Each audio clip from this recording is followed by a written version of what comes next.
Años del nacimiento de Federico García Lorca. Vamos a dedicarle a Federico García Lorca toda la primera parte del programa de hoy. Lo invité a Roberto Gianni, profesor universitario, crítico, muy relacionado con la obra de Lorca. Yo sé, Roberto, que viajaste a España, en España se decretó año lorquiano. Viajé para la inauguración del año lorquiano, el 15 de enero de este año, primero en Granada y 2 días después en Madrid. Se hizo un concierto de homenaje a García Lorca, en el cual se interpretaron 2 composiciones de él en primera audición, el estreno mundial, y algunas obras que él quería mucho, y una curiosidad, una transcripción que él hizo de la danza del fuego fatuo, del amor brujo de Falla, para un conjunto de banda que hace muchos años le dio una serenata a Falla en su casa de Granada. Recordar ¿Qué es todo eso que estamos escuchando ahora? Eso es, son las sevillanas del siglo XVIII que Lorca armonizó, y es una grabación de Argentinita, Encarnación López, con Lorca al piano. Esto fue grabado, sí, esto fue grabado en el año 31 para unos discos La Voz de su Amo. Él había dado un recital con Encarnación López en la residencia de estudiantes con tanto éxito que decidieron grabarlo. Ella fue la mujer de Ignacio Sánchez Mejías, el torero al cual él dedicó El Llanto, quizá una de sus obras más importantes. Bueno, tenemos mucho material para mostrarles esta noche, material realmente muy importante que nos facilitó Roberto Gianni, se lo agradecemos. Por favor. Y lo vamos a ir pasando a lo largo del programa. Tenemos imágenes de la barraca. De la barraca y 2 reportajes, o 2 extractos de 2 reportajes, uno a Irma Córdoba y otro a Eva Franco, que fueron las 2 actrices que trabajaron con él en La Niña Boba, de Lope de Vega, que él hizo en Buenos Aires en el año 34, 10 días antes de marcharse para España. Claro, él estuvo como 6 meses. Él estuvo 6 meses, ¿no? Él pensó estar 1 mes para la inauguración de la segunda temporada de Bodas de Sangre y tuvo que quedarse 6. Estrenó La Zapatera Prodigiosa, Mariana Pineda, luego fue a Montevideo y al volver hizo una versión de La Dama Boba, que la llamó La Niña Boba, para la compañía de Eva Franco.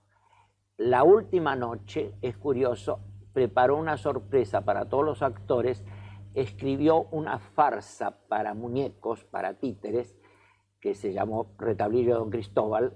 El manuscrito fue hecho aquí, él lo trabajó en muy poco tiempo, hizo los muñecos él mismo para la representación. Él ya tenía una gran experiencia con su teatro itinerante de la barraca, pero aquí creo que en 6, 7 días hizo los muñecos para un largo programa que se hizo a la 1 de la mañana, la noche última de él aquí, para agradecer a todos sus amigos argentinos del teatro y de la literatura. Mientras estuvo acá, él paraba en el Hotel de Avenida de Mayo. En el Hotel Castelar, sí.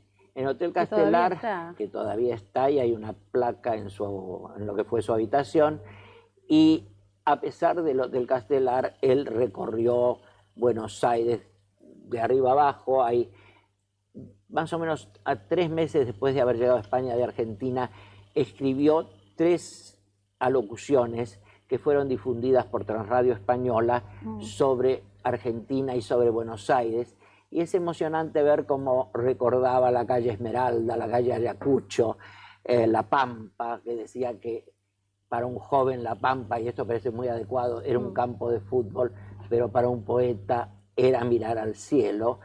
Y ese amor que le quedó por la Argentina, sobre todo por Buenos Aires, yo tuve la suerte de tener muchos ecos de eso. Yo, cuando trabajaba en Estados Unidos, fui colega de su cuñada, de Laura de los Ríos García Lorca, la esposa de Francisco García Lorca, y siempre me contaba que él, en esos muy pocos años que sobrevivió al viaje a Buenos Aires, hablaba de Buenos Aires con mucho cariño y siempre con ganas de volver.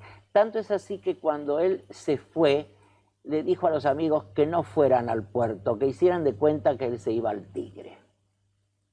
que no se despidieran. Qué bien hubiera hecho en no irse, porque muy bien hubiera hecho años, de quedarse en el Tigre. ¿no es cierto? Exacto. Sí, sí, sí. ¿Por qué no contás un poquito lo que fue la experiencia de la barraca? Porque tenemos imágenes y antes de pasar... La barraca, yo creo que hay dos hechos fundamentales en la vida de Lorca. La barraca y el viaje, curiosamente el viaje a Buenos Aires. Lo digo objetivamente, porque para él el viaje a Buenos Aires fue consagratorio.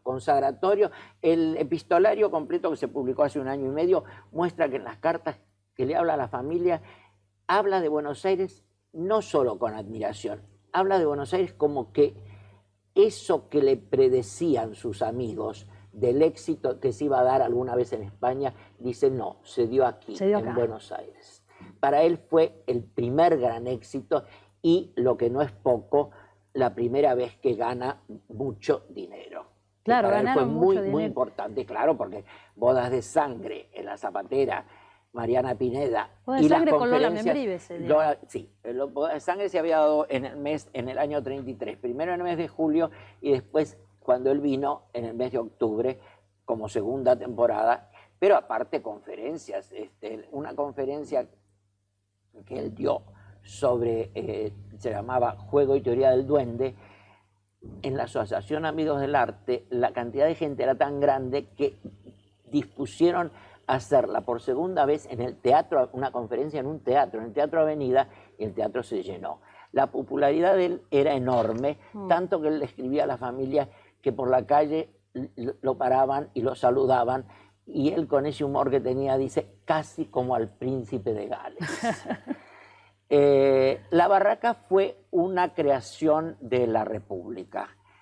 Era una de las creaciones, como las llamadas misiones pedagógicas que se impuso el gobierno de la República, que no solo era alfabetización y difusión cultural, era ir más allá, un gran programa estructurado para la cultura de España. Él, con el grupo de la Unión Federal de Estudiantes Hispanos, decidió hacer este teatro y pidió una subvención al gobierno de la República, que inmediatamente se la dio. Empezaron a recorrer pueblos en los que nunca había llegado el teatro. Y representaban textos clásicos. Exactamente, textos clásicos, y algunas veces con situaciones muy graciosas, como ocurrió en un pueblo cerca de Soria, y que eso me lo contó Laura de los Ríos, que en un entremés de Cervantes la protagonista tenía que elegir entre el soldado y el sacristán para casarse, y la gente del pueblo llegó al escenario y le impedía que se casara con el sacristán. Quería que se casara con el soldado, que era más joven y más buen mozo. La gente participaba. La gente participaba de tal manera. En otra circunstancia empezó a llover a cántaros y nadie se movió de la plaza.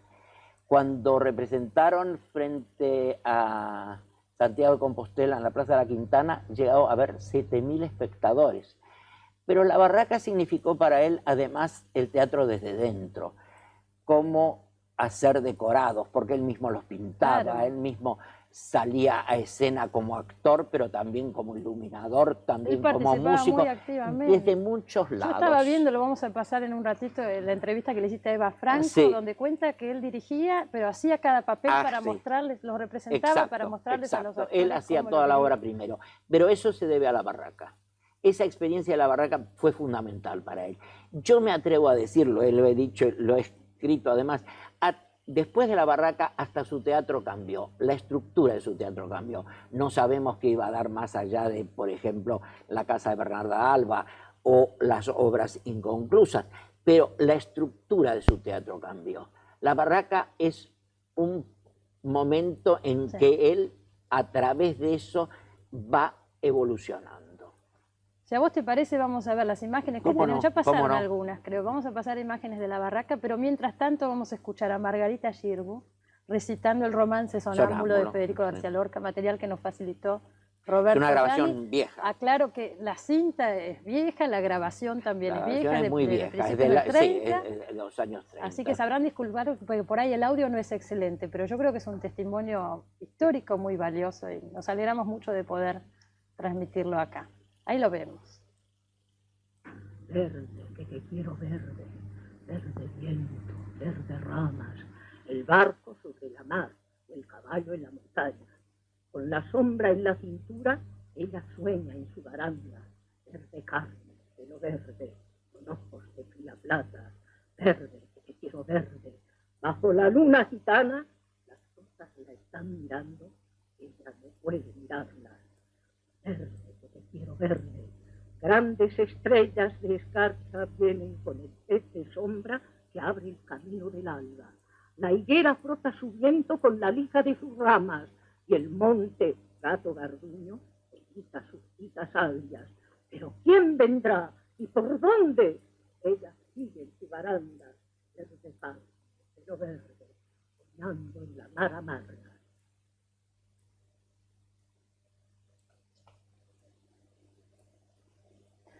Para los que quieran leer sobre la vida de Lorca, hay un interesantísimo libro muy completo, realmente excelente, que es el de Ian Gibson, Federico García Lorca, Vida, Pasión y Muerte. Yo lo releí estos días y realmente pienso que es la obra básico, más importante. Sí.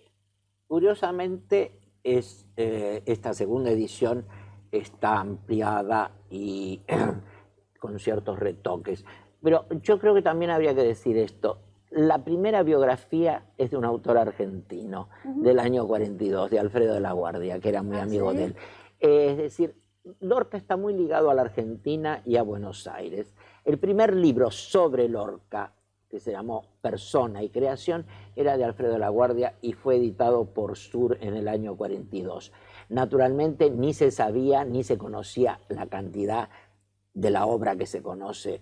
Digo cantidad porque siempre se va descubriendo más, sí, pero que se conoce hoy, ni se conocieron los desgraciadísimos hechos con que terminó su vida, en los que Ian Gibson investigó a fondo y fue el primero en conocer cómo fue ese horrible suceso. Y él fue el que, previo a este libro, publicó El asesinato de García Lorca, que publicó en el año 82 en Madrid, en Grijalbo. Pero el libro es realmente básico. El libro es muy importante y una cosa que me gustaba, Roberto, que muestra también las flaquezas de Lorca. Naturalmente, respeto, naturalmente, amor, bueno, es una biografía. Los temores que tiene cuando se lo llevan, esa noche que lo pasan a buscar y se lo llevan. Eso es realmente muy difícil de leer, ¿no es cierto? Afortunadamente las cosas cambiaron muchísimo también, pero es muy difícil leer todo eso, cómo estaba en el gobierno civil preso, cómo la niñera de sus sobrinos le llevó a la comida y se enteró que no estaba más ahí porque volvió con la comida. Tuvo tres días y desapareció. Y en un coche esa noche se lo llevaron al barranco de Biznar con un maestro y dos toreros, uno de ellos anarquista. Es un hecho horrible, pero que ha convertido también su vida en una especie de símbolo cívico para España y para la literatura española. Pero como digo, felizmente las cosas han cambiado mucho. Este 15 de enero la inauguración del acto lorquiano fue presidido por los Reyes de España. La comisión de homenaje a Lorca está presidida por los Reyes de España. Por suerte pudimos ver y enterarnos de las dos cosas, de cómo cambió todo. Realmente cómo fue. Vamos a ver el testimonio de Irma Córdoba. ¿En qué obra trabajó? La Dama Boba, ella trabajó en La Dama Boba, era la actriz joven, y Eva Franco era la cabeza de la compañía que hicieron La Dama Boba de Lope de Vega en la versión de Lorca. La hicieron en un teatro que no existe más, se llama Teatro de la Comedia, y hicieron que todo el teatro fuera como un corral de comedias del siglo XVII, cambiaron el escenario, el patio de butacas, el hall, todo lo hicieron copiado del corral de la Pacheca. Parece que fue interesantísimo. Vamos a ver qué dice Irma Córdoba, que la entrevistó Roberto Llano. Aprovechando que García Lorca estaba en Buenos Aires, que había venido para el estreno de La Zapatera Prodigiosa. Sí, hizo Bodas de Sangre. Sí, bueno, Bodas de Sangre se había estrenado antes de que él viniera, pero aprovechando la estadía de él, claro, se lo invitó a que dirigiera. Y bueno, y ahí el honor de trabajar, de estar en un escenario, de compartir un escenario con Federico García Lorca. en ese momento yo no pensé que era un honor, no me daba cuenta, lo Ajá. que sí fue una gran alegría. Ajá. ¿Y como experiencia?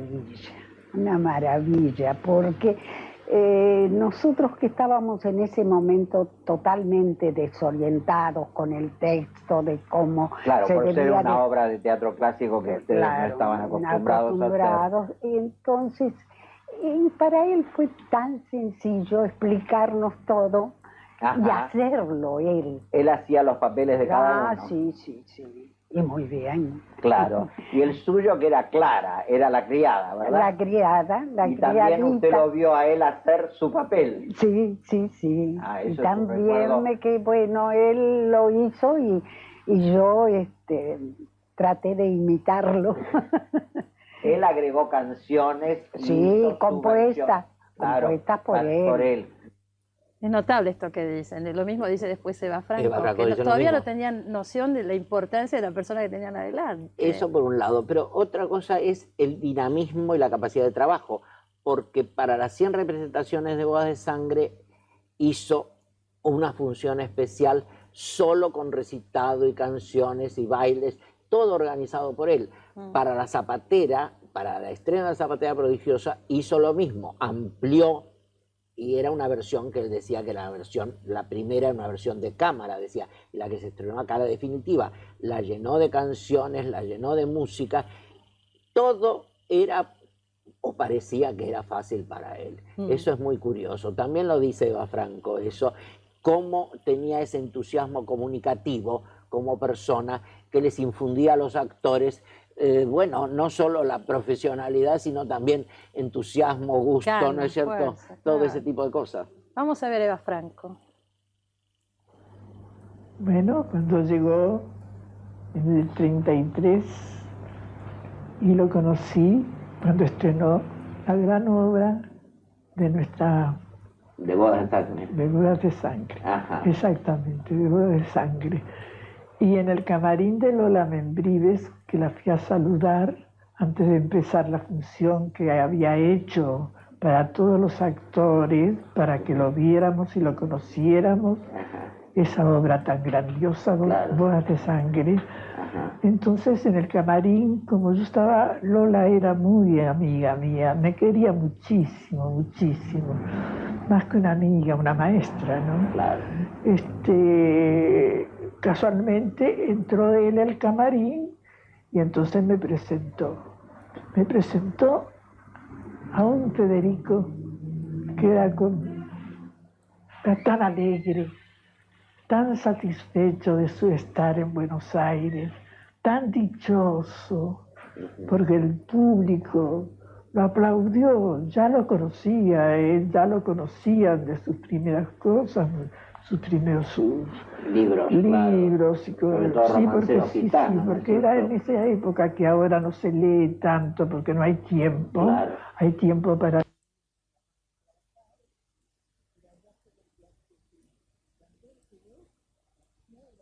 Era en el sentido más que su persona. Claro. Y es claro, cuando lo vimos nosotras,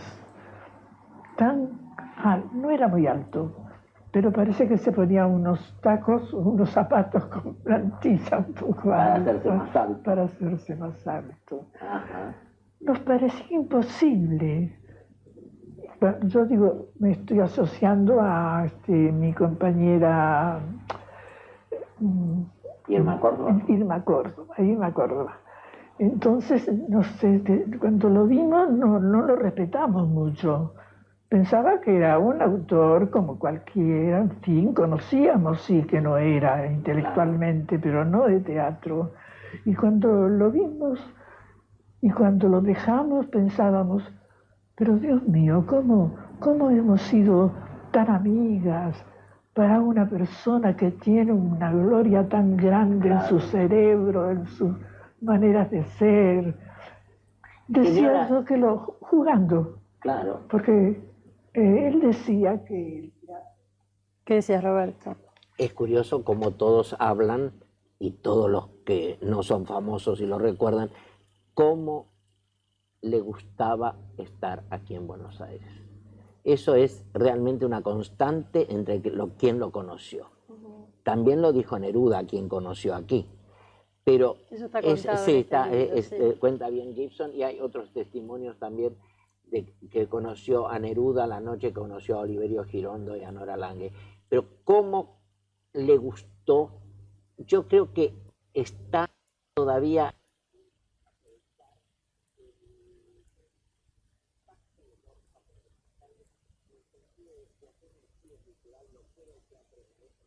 fue lo